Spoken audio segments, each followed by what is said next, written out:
कलयुग का प्रारंभ श्री कृष्ण के निधन से हुआ था। रोचक तथ्य, कलयुग की शुरुआत तब हुई जब भगवान श्री कृष्ण ने धरती से अपने अवतार का समापन किया। यह घटना महाभारत युद्ध के 36 साल बाद हुई थी। शास्त्रों के अनुसार कलयुग का प्रारंभ 130102 ईसा पूर्व से माना जाता है और तभी से यह युग चल रहा है। श्रीमद् भागवत और विष्णु पुराण जैसे ग्रंथों में इसका उल्लेख मिलता है। कलयुग सबसे छोटा और सबसे अंधकारमय युग है। रोचक तथ्य, सतयुग, त्रेतायुग, द्वापर युग और कलयुग, इन चारों युगों में कलयुग की अवधि सबसे छोटी है, लगभग 4,32,000 वर्ष। लेकिन इसमें पाप, अधर्म और छल कपट सबसे अधिक होते हैं। कलयुग की विशेषताएं, धर्म का एकमात्र स्तंभ सत्य ही शेष रह जाता है। धन और पद ही मुख्य आधार बन जाते हैं। अधर्म का बोलबाला, परंतु सत्संग, नाम स्मरण और भक्ति का मार्ग सबसे सरल होता है। कलयुग की कहानी, अधर्म का युग लेकिन भक्ति का भी द्वार। बहुत समय पहले की बात है। इन महाभारत का युद्ध समाप्त हुआ और श्री कृष्ण ने अपना कार्य पूरा कर लिया।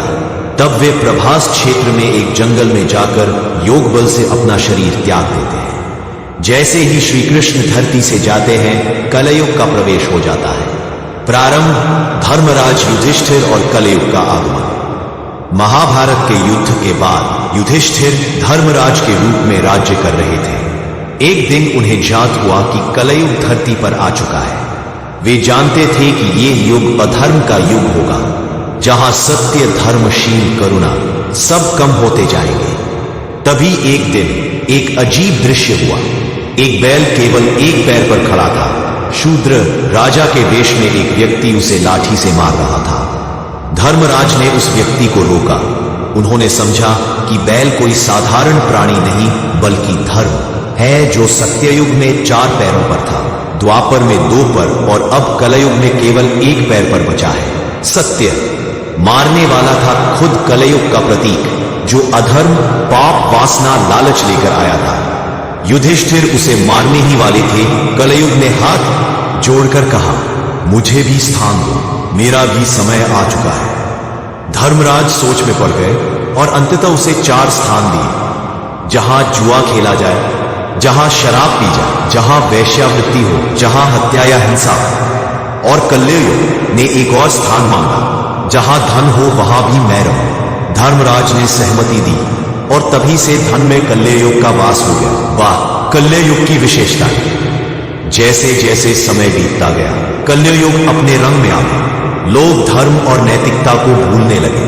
रिश्ते स्वार्थ पर टिक गए। राजा, नेता लालची और अन्यायी हो गए।